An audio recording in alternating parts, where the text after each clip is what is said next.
શ્રી ગોવર્ધન નાથ કી જય. ખંડિતાનું પદ લીધું છે.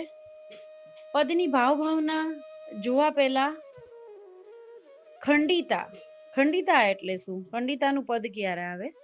મંગલા સન્મુખમાં આ પદ આવે અને એમાં પણ કાલ પ્રમાણે અલગ અલગ પદ હોય છે. ઉષ્ણકાલના, શીતકાલના, એમાં પણ કારતક માક્ષર પ્રમાણે અલગ અલગ ગોઠવેલા હોય છે. એ પ્રમાણે પદો આવે છે સિંહાસન મુખમાં. અને ખંડિતા એટલે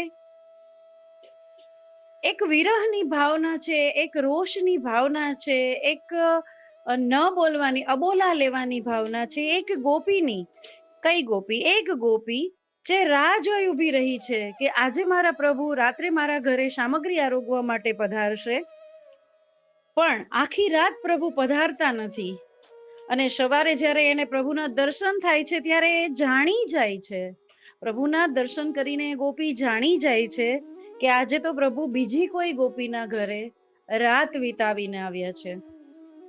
ત્યારે જે ગોપી કહે છે પ્રભુને, જે તાના મારે છે, જે રોષ બતાવે છે, એ ખંડિતાના પદમાં આવે છે. ગ્રુપની ઘણી મર્યાદા છે એટલે વધારે કઈ ના કહી શકાય. અહીંયા એક સુંદર પદ લીધું છે, નાનકડું ખંડિતાનું પદ. કમલશી અખિયા લાલ તિહારી. પ્રભુના જ્યારે દર્શન થાય છે ગોપીને, ત્યારે જ્યારે ગોપીની આંખો પ્રભુના આંખ પર પડે છે ત્યારે પ્રભુની આંખોના વખાણ કરતા ગોપી કહી રહી છે કમલશી અખિયા. પ્રભુના સુંદર આંખોને, લોચન, એ કટાક્ષ નેત્ર ને કમલ સાથે સરખાવે છે. અહીંયા કમલ પવિત્રતાની નિશાની છે. તીરછી નજર સામે જ્યારે પડે છે ગોપીની નજર, ત્યારે કહે છે કે કમલશી અખિયા લાલ તિહારી. પ્રભુ તમારી સુંદર કમલ જેવી અખિયા છે. બીજો અર્થ એ પણ થાય છે કમલશી અખિયા લાલ તિહારી.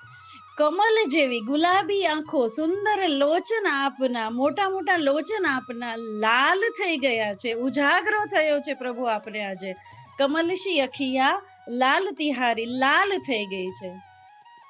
તિનશો તક તક તીર ચલાવત બેંધત છતિયા હમારી. તીરછી નજરે જોઈને, કટાક્ષ જોઈને એમાંથી તીર છૂટે છે અને તીર ચલાવે છે, વારંવાર તીર ચલાવે છે. અને બેંધત છતિયા હમારી, અમારી છાતીની આર પાર ઉતરી જાય છે, હૃદયની આર પાર ઉતરી જાય છે અને અમારું હૃદય વેંધી નાખે છે. પ્રભુ આપની આંખો જ્યારે તીર ચલાવે છે, આપ જ્યારે કટાક્ષ લોચનથી, તીરછી નજરથી અમારી સામે જુઓ છો, ગોપી કહે છે જ્યારે તમે મારી સામે જુઓ છો પ્રભુ, ત્યારે મારી છાતી વિંધાઈ જાય છે, મારું હૃદય વિંધાઈ જાય છે. ઇન્હે કહા કો દોષ લગાવત યે અજહૂન સંભારી. સ્વચ્છંદ છે આ આંખ તો. ઇન્હે કહા કો દોષ લગાવત, આમને શું દોષ લગાવો, એ આંખોને શું દોષ લગાવો? એ સ્વચ્છંદ છે, પોતાના જ વશમાં નથી. અપને હી વશમાં નહીં, એ પોતાના જ વશમાં નથી. ચંચલ છે, આકર્ષક છે, તીરછી નજર, કટાક્ષ કૃપા કરી રહી છે. તે સ્વયં પણ પોતા તરફ આકર્ષવાની શક્તિને રોકી શકતી નથી. એવું કહેવા માંગે છે ઇન્હે કહા કો દોષ લગાવત યે અજહૂન સંભારી. પોતાનામાં આંખમાં, પ્રભુની આંખમાં આકર્ષણની એટલી શક્તિ છે કે એના ઉપર કોઈનું રાજ નથી ચાલતું.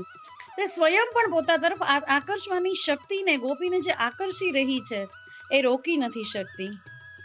આ નજરોનો વાર વાસ્તવમાં આકર્ષણ અને પ્રેમનો વાર છે. આ પ્રેમમાં વિંધાઈને ગોપી અત્યંત આનંદ અને પીડા બંનેનો અનુભવ સાથે કરી રહી છે. ઇન્હે કહા કો દોષ લગાવત યે અજહૂન સંભારી. શ્રી વિઠ્ઠલ ગિરિધારી કૃપાનિધિ, સુરત હી તે સુખકારી.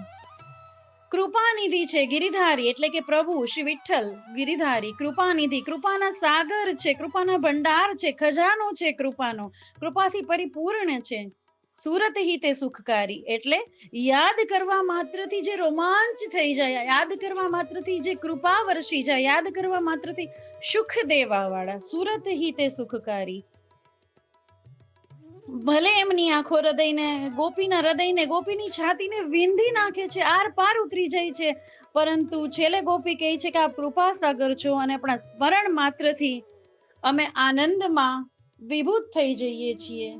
એવું સુંદર ખંડિતાનું પદ. કમલશી અખિયા લાલ તિહારી. શ્રી ગોવર્ધન નાથ કી જય.